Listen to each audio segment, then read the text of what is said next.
আমাদেরকে বাধ্য করেছে রাজপথে আসতে। আপনিই বলেন একটি কমিটি কি কখনো সমাধান হতে পারে? আমাদের ৭ কলেজের যে শিক্ষার মান কোনোভাবে উন্নত হচ্ছে না। একটি বিশ্ববিদ্যালয়ের এতগুলো ছাত্রছাত্রীদের ভবিষ্যৎ নির্ধারণ করতে পারবে? আমি বর্তমানে অবস্থান করছি সায়েন্স ল্যাবে। এখানে শিক্ষার্থীরা আন্দোলন করছেন নতুন কমিশন গঠন করে ৭ কলেজ গঠন করার জন্য। কবি নজরুল ইসলাম, তিতুমির কলেজ, ঢাকা কলেজ সহ ৭ কলেজের যেসব শিক্ষার্থীরা আছেন তারা সকলে একজোট করে এই সায়েন্স ল্যাবে তারা অংশগ্রহণ করেছেন এবং আমরা দেখতে পাচ্ছি তারা বেলা ১২টার পর থেকেই সড়ক অবরোধ করে তারা এই সায়েন্স ল্যাবে অবস্থান করছেন এবং তারা দীর্ঘ সময় ধরে রাস্তা আটকে রেখেছেন, যার ফলে এখানকার আশেপাশে জনগণরাও দুর্ভোগ পোহাতে হচ্ছে। তারা রাস্তা পারাপার হতে সমস্যা হচ্ছে, তাদের রাস্তা আটকা রাখার ফলে তাদের রাস্তা বেশিক্ষণ সময় ধরে তাদের বসে থাকতে হচ্ছে।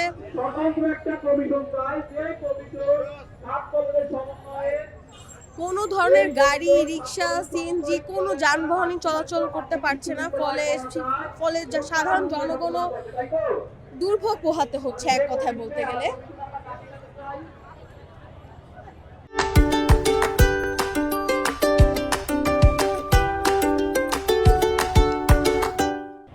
শিক্ষক চাই, সাধারণ শিক্ষার্থী প্রতিনিধি চাই।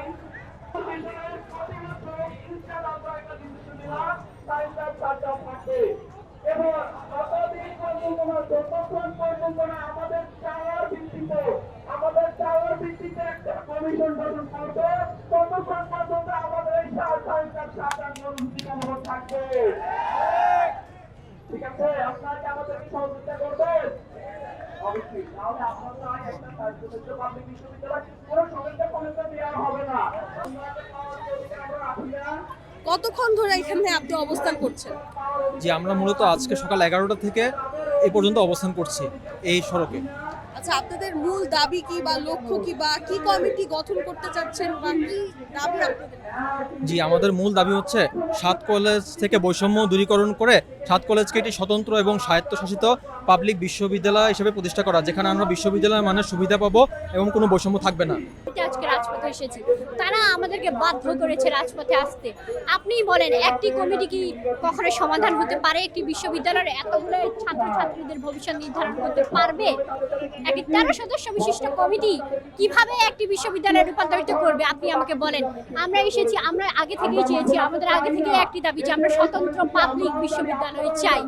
তারা আমাদেরকে সেটি না করে তারা একটি কমিটি গঠন করে দিয়েছে, সেই কমিটি আমাদের কলেজের সমস্যার সমাধান করবে এ বলে। আমরা তো সমস্যার সমাধান চাই না, আমরা শুধু একটাই চাই যে আমাদেরকে স্বতন্ত্র বিশ্ববিদ্যালয় গঠন করে দেব। নতুন কমিশন কেন গঠন করতে চাচ্ছেন আপনারা? আমরা কমিশন কেন গঠন করতে, এটা আসলে আমাদের ৭ কলেজকে ২০১৭ সালে ওদের ঢাকা বিশ্ববিদ্যালয় অধিভুক্ত করে বিগত ৭ বছরে আমাদের যে শিক্ষার মান উন্নয়ন করার জন্য তাদের ঢাকা বিশ্ববিদ্যালয় অধিভুক্ত করা হয়। কিন্তু আমরা ৭ বছর যাবত দেখতে পাচ্ছি যে আমাদের ৭ কলেজের যে শিক্ষার মান কোনোভাবে উন্নত হচ্ছে না। আরও তারা করছে কি, 7 কলেজের শিক্ষার ব্যবস্থাকে আরও অউন্নতির দিকে নিয়ে যাচ্ছে, ছেলেদেরকে গণহারে ফেল করছে। আমাদের এক ফ্রেন্ড জাতীয় বিশ্ববিদ্যালয় পড়ে, তাদের অনার্স শেষ, কিন্তু আমরা এখনো অনার্স শেষ করতে পারিনি। কেন? আমাদের উপর শিক্ষার মান উন্নয়ন করার নামে কেন এত বৈষম্য হচ্ছে?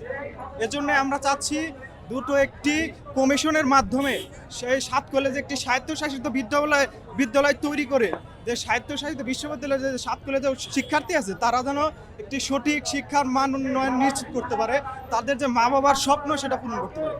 ধন্যবাদ। কি মনে হয়, আপনাদের কি মনে হয়, আপনারা যে আজকে যে রাজপথে নামলেন আপনারা কি সফল হবেন? যে আমরা বিশ্বাস করি যে হচ্ছে আমাদের যে 7 কলেজের সমন্বয়ে একটি বিশ্ববিদ্যালয় প্রতিষ্ঠা করতে চাচ্ছি, সেটি হচ্ছে এই আন্দোলনটি সফল হবে। সরকার হচ্ছে অলরেডি 13 সদস্য বিশিষ্ট একটি সংস্কার কমিটি গঠন করেছে। যদিও আমরা এই কমিটি প্রত্যাখ্যান করেছি, কিন্তু হচ্ছে এই কমিটি গঠন করার মাধ্যমে তারা এক ধাপ এগিয়েছে। অর্থাৎ আমরা যদি আমাদের দাবিটি আরও যৌক্তিকভাবে তাদের সামনে উপস্থাপন করতে পারি, তাহলে ইনশাল্লাহ আমরা আশা করি তারা অতি দ্রুত একটি বিশ্ববিদ্যালয় কমিশন গঠন করবে এবং সেই কমিশন হচ্ছে 7 কলেজের সমন্বয়ে কীভাবে একটি বিশ্ববিদ্যালয় গঠন করা যায় তার রূপরেখা প্রণয়ন করবে এবং সেটি বাস্তবায়ন করবে।